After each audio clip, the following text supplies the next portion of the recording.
किसान साथियों, कैसे हैं आप सब। उम्मीद करता हूं कि सभी खैरियत से होंगे। तो आज हम एक गन्ने के खेत पर आए हुए हैं तैमूर भाई को लेकर, जो कि ज़्यादा नॉलेज रखते हैं गन्ने के बारे में।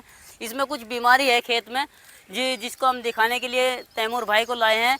तैमूर भाई से बात करते हैं कि इस खेत में क्या रोग है और इसका ट्रीटमेंट किस तरह से किया जा सकता है, कौन सी दवाई हम इस्तेमाल कर सकते हैं इस रोग को भगाने के लिए। आप शाहिद भाई ने बताया कि इसमें कौन सा रोग है। इसमें पहले पोकोबोइंग आया था जी, तो वो इन्होंने दवाई लगवा दी थी, हमने बताई भी थी ना भाई को। तो पोकोबोइंग तो इसमें जो है लगभग खत्म से ही हो गया, पूरा है। कोई मतलब कोई पत्ती आपको देख रही होगी वो तो रह हो जाती है। जैसे ये देखो, एक बार जूम सा करके दिखाओ, जैसे पोकोबोइंग है, पोकोबोइंग होता है। क्या को दिखाओ कैमरा में। तो हमारे किसान भाई क्या है इसमें मतलब ये बेचारे कंफ्यूज हो जाए कि वो पोकोबोइंग है टॉप बोरर है। जी जी। तो ये पोकोबोइंग है, देखो हल्का सा है नहीं, हल्की सी पत्ती पहले ऐसे सुखड़ेगी वो और पेली सी हो जाएगी। फिर जो है जब दूसरी तीसरी स्टेज में चल जाता है तो ये गोब बिल्कुल खत्म हो जाती है गल के। अभी तो ये दूसरी स्टेज में मानना है, और पहली जब स्टेज में आता है तो यहाँ से पहली पत्ती होगी और वो थोड़ी हार्ड हो जाती है। शुरुआत जो है इसकी पहली पत्ती के लक्षण से शुरू होती है। और जैसा भी ये जो है हमने इस खेत में देखा, देखो ये कीड़ा आ रहा है। इसको कौन सा रोग बोलते हैं? इसमें टॉप बोरर आ रहा है, और ये सुंडी निकलती है इसमें। देखो ये जो है ना, इसमें एक सफेद सुंडी है, देखो। जी जी, आइए दिखाओ भाई, कैमरा मैन आगे को दिखाओ थोड़ा सा करके। ये हमने देखा ना, भी देखो ये सफेद सुंडी हाँ, है। ये सुंडी है भाई, वाकई सुंडी है भाई। ये सफेद सुंडी है, जैसे हमने तोड़ा ना तो फूट गई बीजी, वो होगी, मर गई। वो आपको इस गाँव में भी दिखाते हैं, पहाड़ के लो जी, पकड़िए। देखो और एक और लक्षण है इसमें जो है ना, ये छेद से हो जाते हैं, जैसे माचिस की तिल्ली से फूंक जाओ। तो जब ये समझो, जब ये छेद से हो जाओ तो समझ लो इसमें कीड़ा आ गया हमारे। ये तो पोकोबोइंग की पहचान है? नहीं, पोकोबोइंग ये कीड़ा है। अच्छा, ये कीड़ा है। इसमें हमें कीटनाशक दवाई लगानी पड़ेगी। देखो ऐसा हो जाता है, जैसे माचिस की तिल्ली नहीं होती, उससे आग लगा दियो, ऐसे छेद से हो जाते हैं। और पोकोबोइंग ये है। अच्छा, पोकोबोइंग इसको बोलते हैं। में क्या है, इसमें ये फंगस है, गलन आ जाती है। और जो इसमें ये कीड़ा है, तो ये जो इसमें सुंडी आती है। जी जी, ये आप देखते हैं इसमें सुंडी मिलती है क्या? वैसे तो होगी इसमें जरूर सुंडी, क्योंकि इसमें कीड़ा आ जरूर। तो ये जो आप ये बीमारी देख रहे हैं गन्ने में, ये कब तक रहती है? ये नो मानो अब जिसकी 5वीं पीढ़ी चल रही है, लास्ट पीढ़ी चल रही यानी है। हाँ। सबसे बड़ी बीमारी है गन्ने की। हाँ जी, बस ये खत्म ही कर दे खेत को।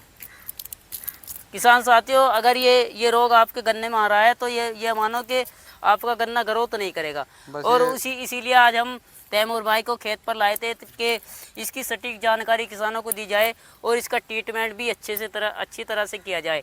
तो तैमूर भाई दिखा रहे हैं कि इसमें कैसी बीमारी है। जब इसमें जो कीड़ा और ये दिखा रहे हैं भाई, तो देखो कीड़ा जब आ ना, तो इसकी जब चोटी खत्म कर दी तो गन्ना ऊपर से खत्म हो गया। बस फिर तो अगर हम दवाई मारेंगे, क्योंकि सुंडी जो है इसके अंदर चलेगी। हम कितनी दवाई मारते रहो, इनने जो है इसकी चोटी जो है खा लिया। ये देखो ये पे सुंडी आगे दिखाओ, कैमरामैन थोड़े जूम करके दिखाओ इसको। देखो सुंडी कहाँ जा रही, हमारी दवाई भी यहाँ सर निकाल के दिखाओ थोड़ी। ये देखो, देखो आगे को आ जाओ, निकाल दो। ये देखो कितनी लंबी सुंडी है, देखो आपके सामने निकाल ली गन्ने में से। बिल्कुल बिल्कुल, पत्ती पाड़ के। तो इसलिए किसान भाई, अगर इसमें पहले ही जो है हम कोई फेटेरा वगैरह डाल देते ना, तो पौधा जो है फेटेरा से उससे जहरीला हो जाता है, या कोरोजन लगा देते, तो फिर जैसे ये सुंडी इसमें आती, डक मार दी, तो ये पौधा जहरीला हो जाता है, ये मर जाती है वहीं। ये मरती भी ना तो मतलब एक नशे की अवस्था में चली जाए, फिर इसमें जो है गोम में नुकसान नहीं करेगी, काम नहीं करती फिर यो। तो अब भी इसमें जैसे किसान भाई जो है क्लोरो साइपरमेथ्रिन आती है जी, जिसे लीथल सुपर भी कहते हैं, वो भी लगा सकते हैं इसमें जी, या इसके साथ इमामेक्टिन मिला लेंगे तो और अच्छा रिजल्ट आएगा। वैसे तो किसान भाइयों को इस बरसात से पहले ही जिसमें कोरोजन लग जाती ना जी, या फेटेरा गिर जाता, या कोई भी कीटनाशक दवाई हम लगा देते तो ये इतना नुकसान नहीं करी थी। अब देखो इसमें काफी नुकसान हो चुका। ये भाई देखो इसकी ये जो गोब ये सारी खाली है, इसमें भी ऐसी सुंडी निकलेगी, ऐसी निकलेगी। हाँ, अब ये क्या है कि ये तो गोब खत्म होगी, इसकी बढ़वार रोक ली, क्योंकि इसमें जो है सुंडी यहाँ से इनने कट मारा तो ये गोब सूखनी शुरू होगी। अब जो है क्या है, जैसे हम इसमें दवाई गिरेंगे तो इसके नीचे से पोगा फूट का चलेगा, वो और पोगे से आप देख लो, वो तो जब लो मील चलेगा 1-2 फुट का ही होगा, छोटा मोटा सही।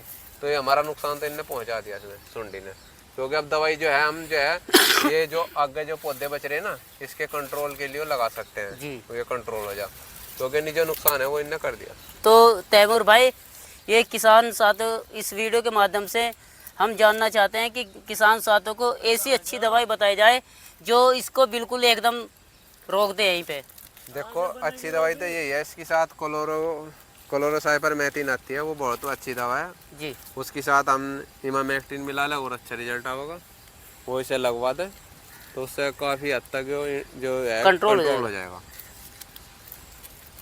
तो जैसे ये पोका बोइंग के लक्षण है, इसमें कुछ कमजोरी सी महसूस हो रही है गन्ने में, तो इसके लिए कौन सी दवाई का इस्तेमाल कर सकते हैं? इसके साथ जो है पोको बोइंग के अगर हमने ये तो किसान भाई बताओ कब लगाई थी इन्होंने दवाई जी।